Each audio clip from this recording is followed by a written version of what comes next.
کا دل و دماغ و غلام اب بھی، وطن تو آزاد ہو چکا دل و دماغ و غلام اب بھی، پیے ہوئے ہیں شراب غفلت یہاں پہ خاص و عام اب بھی۔ غلط ہے تیرا یہ نارسا کی کہ بدل گیا ہے نظام محفل، وہی شکستہ سی بوتلیں ہیں وہی شکستہ سی جام اب بھی۔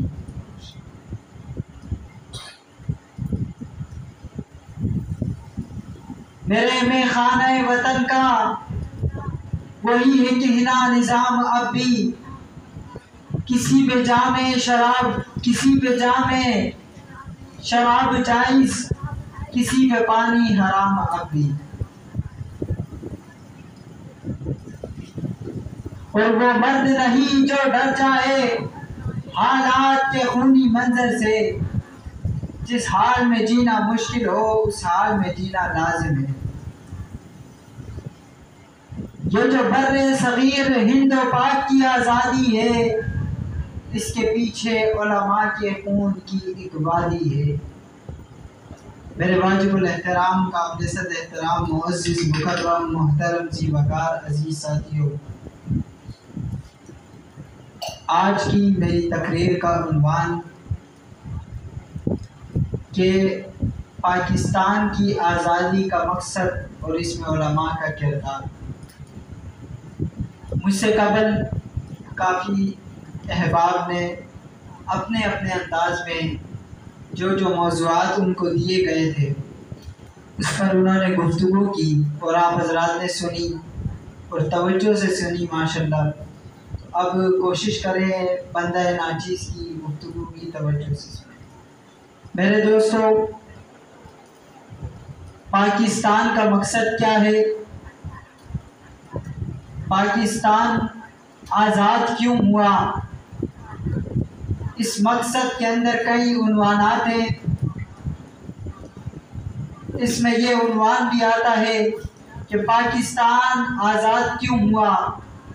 کیا ہندوستان کے مسلمان جو آزادی پاکستان سے پہلے ہندوستان میں موجود تھے، کیا انہیں وہاں نماز پڑھنے نہیں دی جا رہی تھی؟ کیا انہیں وہاں عبادات کرنے نہیں دی جا رہی تھی؟ کیا انہیں وہاں شریعت پر چلنے سے کوئی روک رہا تھا؟ کیا انہیں کوئی تبلیغ کرنے سے روک رہا تھا؟ کیا کسی قسم کی رکاوٹ تھی یا نہیں تھی؟ لیکن بات یہ ہے کہ مقصد کیوں تھا اور آزادی حاصل کرنے کا مقصد کیا تھا، اور پاکستان کس مقصد کے لیے بنا تھا؟ کیا تھا بھائی؟ پاکستان کس مقصد کے لیے بنا تھا؟ پاکستان کس مقصد کے لیے معرض وجود میں آیا تھا؟ پاکستان کیوں کر وجود میں آیا تھا؟ جب وہاں پر عبادت ہو رہی تھی، جب وہاں پر مسجدیں موجود تھی، جب وہاں پر مدارس موجود تھے، جب وہاں پر جامعات موجود تھے، جب وہاں پر تبلیغی مراکز موجود تھے، جب وہاں پر نظام موجود تھا، جب وہاں پر دستور موجود تھا، جب وہاں پر نماز پڑھنی دی جا رہی تھی، جب وہاں پر اذان سر عام ہو رہی تھی، پھر مجھے بتاؤ پاکستان کی آزادی کے لیے وہ لوگ وہاں سے ہجرت کر کے کیوں کر آئے تھے؟ انہوں نے ہجرت کیوں کی تھی؟ آخر یہ سوال تو بنتا ہے۔ یہ سوال میں ان لوگوں سے پوچھنا چاہتا ہوں جو آج اعتراض کرتے ہیں کہ پاکستان کے کردار کے اندر علماء کا کسی قسم کا کوئی بھی کردار نہیں ہے۔ یہ میرا سوال ان لوگوں سے ہے اور میرا جواب بھی میں ان لوگوں سے لینا چاہتا ہوں۔ مجھے بتاؤ، جب نماز وہاں پڑھنے دی جا رہی تھی، پھر پاکستان کے کس مقصد کے لیے علماء نے، طلباء نے، میری ماں بہنوں نے قربانی دی تھی؟ کس وجہ سے وہ ذبح ہوئے تھے؟ کس وجہ سے انہوں نے ہجرت کی تھی؟ کیوں وہ میدان میں آئے تھے؟ کیوں انہوں نے ملک چھوڑا تھا؟ آخر یہ سوال تو بنتا ہے، لیکن میں آپ کو ایک بات سمجھاؤں، پاکستان جس مقصد کے لیے بنا تھا اس مقصد کے لیے ہمارے علماء نے قربانی دی۔ وہ مقصد کیا تھا؟ وہ مقصد یہ تھا کہ پاکستان کا مطلب کیا؟ پاکستان کا مطلب کیا؟ لا الہ الا اللہ۔ پاکستان کا مقصد بہت عظیم تھا، پاکستان کا مقصد بہت اعلیٰ تھا، پاکستان کا مقصد بہت پسند رکھتا تھا۔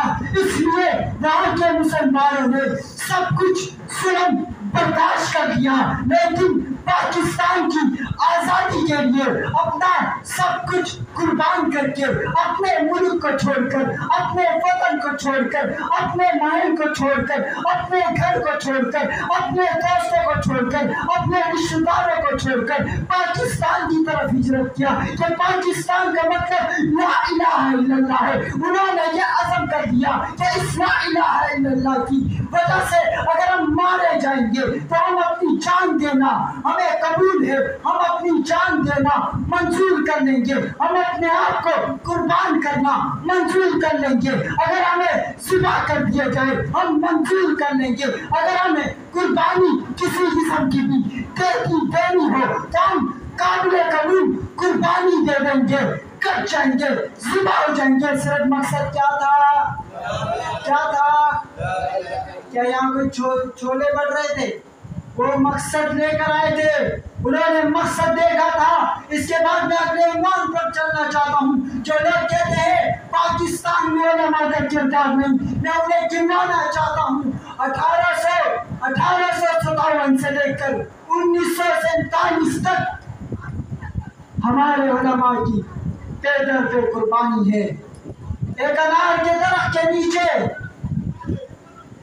مدرسے کی بنیاد رکھنے والے حضرت مولانا قاسم نانوتوی نے وہ لشکر تیار کیا، وہ قافلہ تیار کیا، جس قافلے کو دنیا قافلہ علماء کہتی ہے، جس قافلے کو دنیا قافلہ علماء اہل حق کہتی ہے، جس قافلے کو دنیا قافلہ علماء اہل سنت کہتی ہے، جس قافلے کو دنیا قافلہ اہل حق کہتی ہے۔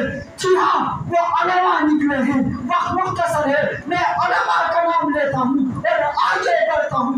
بات یہ ہے کہ پاکستان کے اندر میں جب دیکھتا ہوں کردار کی بات آتی ہے، جہاں پر اور لوگوں کا کردار ہے وہاں پر سید سامن شہید کا بھی کردار ہے، شاہ ولی اللہ محمد حسینی کا بھی کردار ہے، مفتی محمود کا بھی کردار ہے، حسین احمد ندوی کا بھی کردار ہے، شاہ اسماعیل شہید کا بھی کردار ہے، سید احمد شہید کا بھی کردار ہے، احمد علی لاہوری کا بھی کردار ہے، عطا اللہ شاہ بخاری کا بھی کردار ہے۔ پاکستان کی آزادی میں علماء نے اپنی جانوں کو قربان کیا ہے، علماء نے اپنا لہو دیا ہے۔ پشاور کی سرزمین تک، دہلی کے چاندنی چوک سے لے کر پشاور کی سرزمین تک کوئی ایسا درخت خالی نہیں تھا جہاں پر علماء کی گردنیں لٹکی ہوئی نہ ہو، علماء کا جسم لٹکا ہوا نہ ہو۔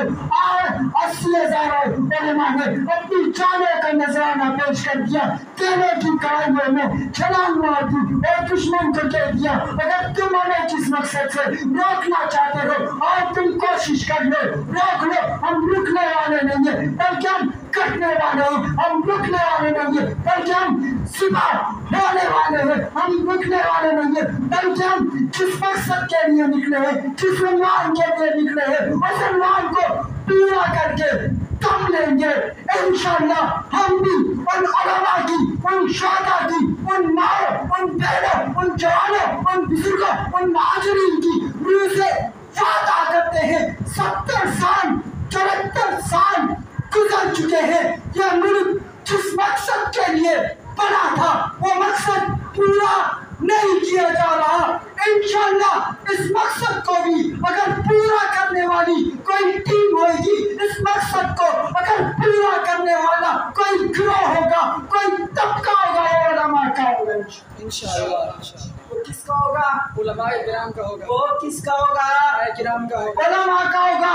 پچھلے 74 سال سے اس ملک کے اندر ایک نظام رائج ہے جسے جمہوریت کہتے ہیں، ہم کھلے عام کہتے ہیں۔ جمہوریت راستہ نہیں ہے جو برطانیہ کا قانون ہے کھلے عام کہتے ہیں اب باتیں کریں گے خلافت کی بات کریں گے اب باتیں کریں گے کلمے کی بات کریں گے اب باتیں کریں گے دستور کی بات کریں گے اب باتیں کریں گے منشور کی بات کریں گے پاکستان کا مطلب لا الہ الا اللہ ہے مطلب جب لا الہ الا اللہ ہے قانون بھی لا الہ الا اللہ ہے دستور بھی لا الہ الا اللہ ہے منشور بھی لا الہ الا اللہ ہے اور پاکستان صحابہ اکرام کی چوتیوں کی صدقے سے حاصل ہوا ہے کیونکہ کلمہ سب سے پہلے پڑھنے والے صحابہ اکرام تھے سب سے پہلے اس کلمے کا پرچار کرنے والے صحابہ اکرام تھے سب سے پہلے قربانی دینے والے صحابہ اکرام تھے اس عزم کو لے کر انشاءاللہ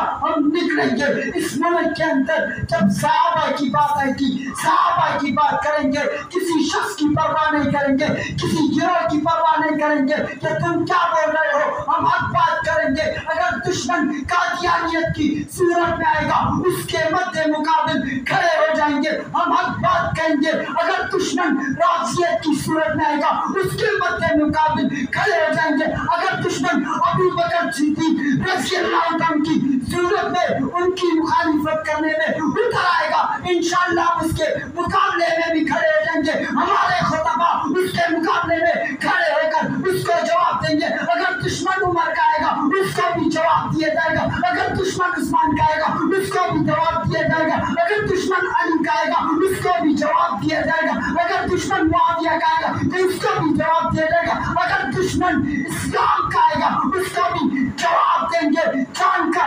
نذرانہ پیش کر دیں گے لیکن اپنے مقصد سے اپنے نظریے سے پیچھے نہیں ہٹیں گے آخر میں اتنا کہوں گا نہ چھیڑو ہمیں ہم ستائے ہوئے ہیں نہ چھیڑو ہمیں ہم ستائے ہوئے ہیں سرے دار فتوے لگائے ہوئے ہیں کھلونا سمجھ کر نہ توڑو ہمیں آخر ہم بھی کسی کے بنائے ہوئے ہیں آخر ہم بھی کسی کے بنائے ہوئے ہیں فرنگی کی سوچوں پہ حرمت کے فتوے سرے دار چڑھ کے لگائے ہوئے ہیں نہ خنجر اٹھے گا نہ تلوار تم سے یہ بازو میرے آزمائے